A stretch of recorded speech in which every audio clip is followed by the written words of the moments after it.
Убаво, добре дојдовте во пресекот на третиот и последен ден од случувањата овој викенд на една од најубавите плажи на Охридското крајбрежје, Оревче, во организација на Eastern European Music Entertainment. Овој викенд се случи настанот 30 години независна музичка сцена со фокус секако на македонските артисти. 40 на диџеи продефилираа овде и ги забавуваа присутните, а навечер во живо на ТВ24 имавте можност да ги проследите во живо настапите на Фанк Шуи и секако вечерва на Фолтин. Останете на оваа фреквенција, имаме соговорници, имаме диџеи со кои разговаравме за сето она што значи независната македонска музичка сцена овие 30 години. Се надевам дека ќе го задржиме вашето внимание. Македонска музичка сцена, кога ќе се каже, веројатно првата асоциација ќе ми биде Горан Трајковски, пошто него го знам уште пред да биде член на Анастасија со неговиот панк бенд, чие име видиш у моментов не ми текнува. Сарацени не беше панкерон у Сарацени, веќе почнаа да го работат нели тој звук кој што имаше византиски, да речеме, елементи у себе. Првата асоциација мене ми е пред се успехот на македонската клубска сцена, како дел од независната сцена во Македонија, заради тоа што во овие 30 години не само што имавме ентузијазам, него стекнавме и професионалност и сите учесници на македонската клубска електронска сцена, да не редам што све таа опфаќа од диџеи, промотери, собственици на клубови, организатори, поинаку луѓе кои што се во маркетинг и така натака, секој елемент достигна светски левел на професионалност. Прва асоциација на македонска музичка независна сцена ми е Канал 103 радио. Па заради тоа што мислам дека тоа е местото, платформата кое што прво било приемно за таквата музика, а потоа и како место на одскочно место или одскочна даска, местото кое што ја емитувала таа македонска независна музика, бар во мојот живот и свет. Мизар, да речеме, па и Архангел, иако ја да бидам искрен, Архангел најкасно ги, да не знам дали ги засакав или заслушав, ете дури и ремикс им направив за. И тоа не за настанов, го направив точно за да можам да го пуштам од време на време на журки, пошто многу ми се свигаше таа песната Војна, има парче празно кое можам да го изработам. За мене, кога зборуваме за продукти кои што се битни за независната музичка сцена 30 години, ја мислам дека и бендови кои што не се дел од овие 3 декади, а кои се малце претходно, кои што ga започнале таа независна сцена, се многу битни. Значи, се што се појавило во доцните 80-ти, оние авангардни бендови како Мизар, Анастазија, Бастион во 80-ти, во овие следни 30 години го доживуваат најголемиот респект. И местото каде што се случија многу пресретнувања, од кои што потоа излегоа соработки, ремикси, ремастери, реворкси, какви све не, генерацијски, жанровски спојувања на музиката, односно на македонската алтернативна или независна музика. Имаме настани кои што се не секојдневни, како оној настан со На баланс Дерек Меј и Филхармонија. Така да, еве, еден извој како мега. Значи, тоа е мојата прва асоциација.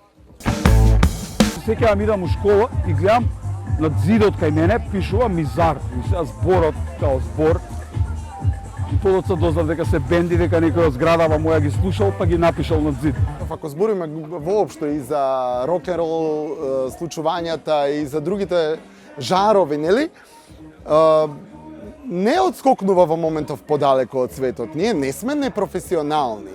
Далеко е дека условите, види го овој настан каде сме сега. Джам. Се е како што треба. И на Ибица да биде вака ќе изгледа.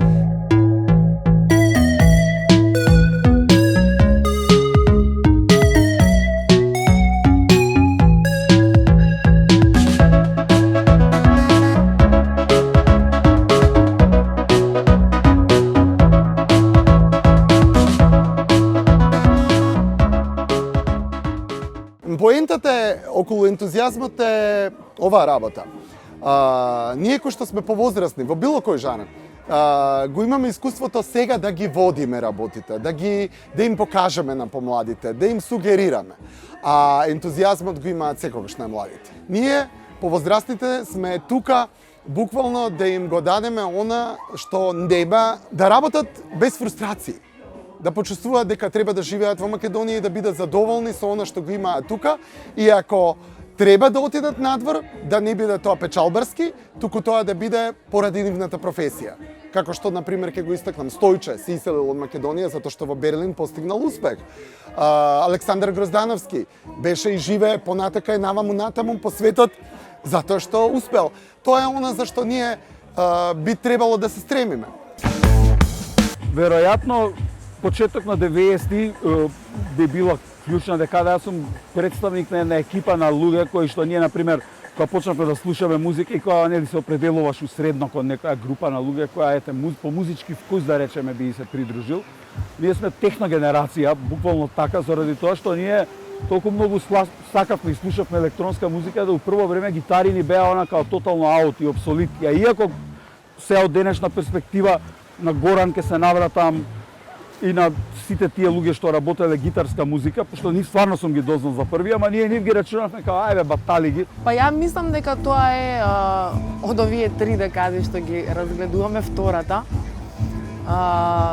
Значи, она од 2000-та, 2001 до 2010, ако гледаме така. Мислам дека тоа е времето кога, освен што излегоа и пркна и после тоа го освоја и светот многу алтернативни бендови и артисти, успеавме да се запознаеме и со музиката од претходните декади, па и ери, од Македонија, Југославија. Јас можам да зборувам за 90-тите, бидејќи за мене беа највозбудливи, затоа што во тој период ги живеев своите 20 години, така да не знам, ако се по 20-тите години е некаква репетиција на таа декада, секако мене тоа ми било највозбудливо. 90-ти таа декада беше декада кога во земјите со кои што претходно бевме заедничка земја, тие генерации луѓе идеа у војна или се обидуваат да избегнат воен рок и така натаму, додека ние кај нас во 90-ти уживавме некаква културна, економска, финансиска дерегулација и беше полесно да се прават некои работи независно, аматерски, автономно. И мислам дека сето тоа после се отслика во оваа декада, која што јас мислам дека е важна, на начин што бендови кои што за прв пат се слушна на Канал 103, после тоа завршија со светски турнеи или со MTV спотови. Практично журките не споја. Ние сите доаѓавме од различни краеви на градот, од Скопје, и сите ни фалеше некој да го запознаеме сличен на нас. Ние се запознавме практично и останавме друштво на техно журки кај Мирко во МНТ, негде 94-5 година. Така да од 91-2 до 95-6 е таа нека основна иницијална, да речеме. Иако ја и претходно сум слушал музика, многу сум сакал музика и слушал, секаква, меѓутоа тоаш го дефиниравме тоа што као озбилно е дека го сакаме и слушаме. Секако дека вртам македонски автори, но тоа се пред се автори на електронска музика, каде што чија музика нели има глобално значење.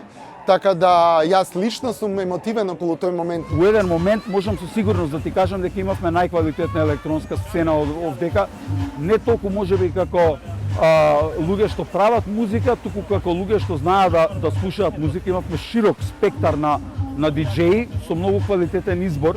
Ова го дознав пуштајќи музика во Љубљана у К4, кој е познат нели клуб, панк клуб, па после техно клуб. Заради тоа што на афтерот подоцна кога ме земаа словенците, пуштат музика што кај нас беше тогаш популарна во тој момент. Сигурно е птен важно, особено за артистите кои што тоа го продуцираат, меѓутоа мислам дека е кул и за нас диџеите кога добиваме музика што е направена во нашите градови од нашите другари и да ја пуштаме. Ја и Јана денеска у сетот имавме неколку ствари баш од различните ери на македонската независна продукција и пак ќе кажам, секое пуштање у некој, као да речеме, јак техно сет или онака клубска некоја атмосфера, секој пат кога ќе влета нешто што луѓето го препознаваат како свое, повторно има таков некаков елемент на симпатична наивност и нели себе препознавање во тоа што се слуша и така натаму. Но морам да ви издвоам еден настан. Јас имав прилика да пуштам пред некои 6-7 години, најверојатно во Парадиза во Амстердам, што за мене беше многу битен и емотивен момент поради значењето на клубот и историјата која што има. И кога бев запрашан што поинакво би донел ја таа вечер, бидејќи имавме можност да креираме со сетовите што сакаме, можевме да се представам со класичен сет. Јас се обратив на сите мои колеги продуценти и сите беа кул и ми ги дадоа своите најнови продукции, постари траки, така да мене сетот таму ми беше составен исклучиво од македонска продукција.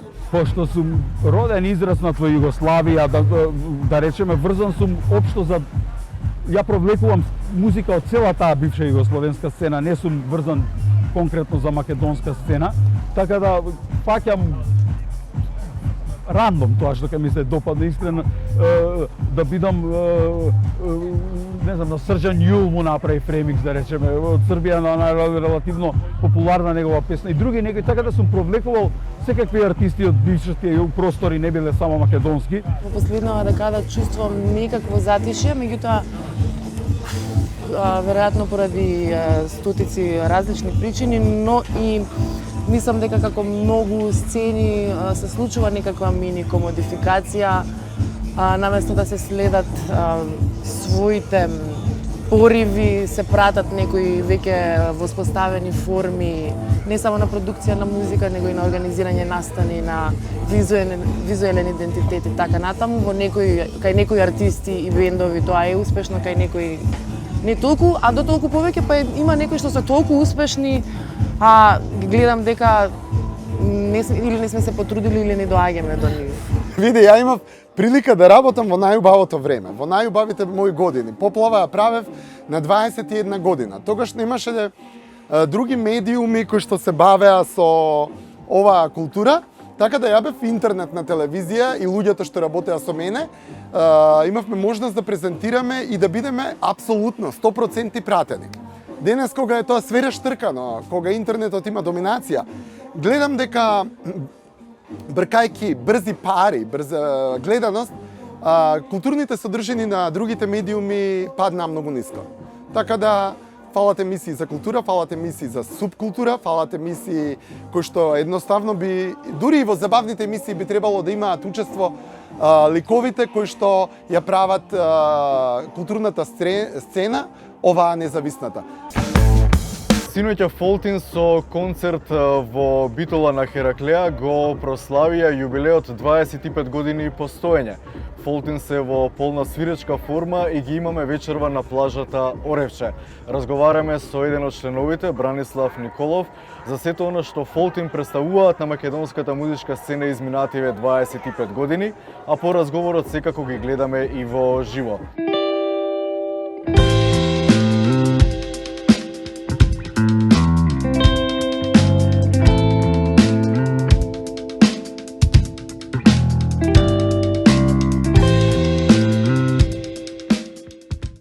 Јас не се сеќавам што сме мислеле пред 25 години. Кој ќе се видам на сликите онака сосема поинаков човек и не само јас и сите од бендот онака се доста променети, што и природно. Меѓутоа и умот патувал и доста се менувал попатно. Така што веројатно сме имале големи соништа и секој се надева на долга кариера и уште се надеваме. Баш пред некој ден го гледав оне концертот на Леонард Коен во Лондон на 70 некои години и вика последен пат бев пред 15 години овде кај вас и вика практично момче со сонови пред мене онака со соништа за иднината. Човек ќе се изобличи и по очите ќе го осетиш дека истиот. Значи може да пушти брада, да остари, лузни да има, ама ќе го осетиш по нешто. По душата. Па гледаш онака прво тргнавме со малку онака не толку глобално, туку малку по-локално го баравме своето рајско место, своето музичко Елдорадо и се Јас барем така се нарекував. Тоа се веројатно поиќето мои онакви некои сањалачки филозофии, натурализирани медитеранци. Инструментите беа такви, звукот беше таков, едноставно природно беше да ги одбереме инструментите, а може би и тие нас не одбреа и свиревме таква музика.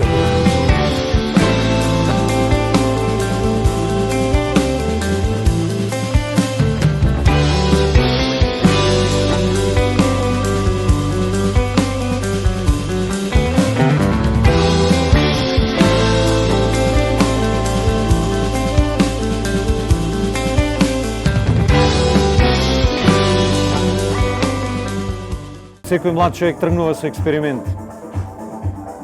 Нашиот експеримент беше не само звучен, туку и јазичен. Тргнавме со некој джибриш. Сакавме да биде и јазикот некој нов инструмент. На звучно ниво, на естетско ниво да се разбираме, символот да биде не ова да нема сема, значи стандардна јазична зборот, ако може да го наречеме збор, туку само преку звукот да се изразиш. Ако кажеш ако изговориш некои фонеми, да можат фонемите да те пренесат географски, во најмала рака географски, а пак од друга страна ништо да не кажеш со нив, осем тоа, само да навестиш нешто, емоција и пространство.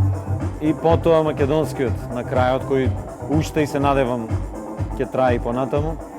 Едноставно, многу подлабоко и полесно ми е да се изразам на својот мајчин јазик. На битолски, цело време имаме ние нешто битолски. Например, еве, тие спомна Везилка, една од првите на македонски јазик. Глаголите се битолски, со битолски суфикс. Например, не гребиш во оригиналот, не ме гребеш. После публиката си го врти на свој, ама оригинал е на битолски. Ми се води љубов, младежка без обзир. Ми се води љубов. Многу сакам кога со тело ја изразува музиката, осем со гласот. Добро, и гласот е физичка категорија. Меѓу другите категории физичка, меѓутоа онака во грч со телото сакам онака да ја извадам музиката. Денес имаше толку реакции на овие на мрежите. Не знам, се испразнив од толку благодарности од публиката, беше презадоволна, ние бевме презадоволни. Како спомна една посетителка, многу мудро забележа, видела дека ќе има полна месечина, дали сме го токмиле. Тоа му викам, така се граат митовите од случајности. Полна месечина, малце подскастрена. Темни страни, очекувајте. Ми се води љубов, младежка без обзир. Ми се води љубов, малку неморал,